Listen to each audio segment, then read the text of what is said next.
নুরা ছিল একটি হাসি খুশি ছোট্ট মেয়ে যে তার বাবার সঙ্গে মসজিদে যেতে খুব ভালোবাসত। সে এখনও নামাজ পড়া শিখেনি, কিন্তু মসজিদের ভেতরের শান্ত পরিবেশটা তার খুব ভালো লাগত। একদিন নুরা দেখল মসজিদের উঠানে শুকনো পাতা ছড়িয়ে আছে। কেউ কিছু না বললেও সে একে একে পাতাগুলো উঠাতে লাগলো একটি বড় হাসি দিয়ে। মুরব্বি ইমাম সাহেব তাকে দেখে মিষ্টি করে হাসলেন। তিনি বললেন, আল্লাহর ঘরে সাহায্য করা খুবই গুরুত্বপূর্ণ কাজ। আল্লাহ তোমাকে পুরস্কৃত করবেন। নুরা খুব খুশি হল যে সে ছোট একটা উপায়ে সাহায্য করতে পেরেছে।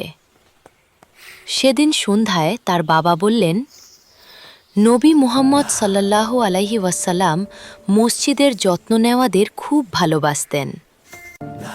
নুরা হাসল এবং বুঝে গেল যে ইসলামেও তার ছোট্ট হাত দিয়ে বড় বড় কাজ করা যায়। ইসলামে কোনো ভালো কাজই ছোট নয়।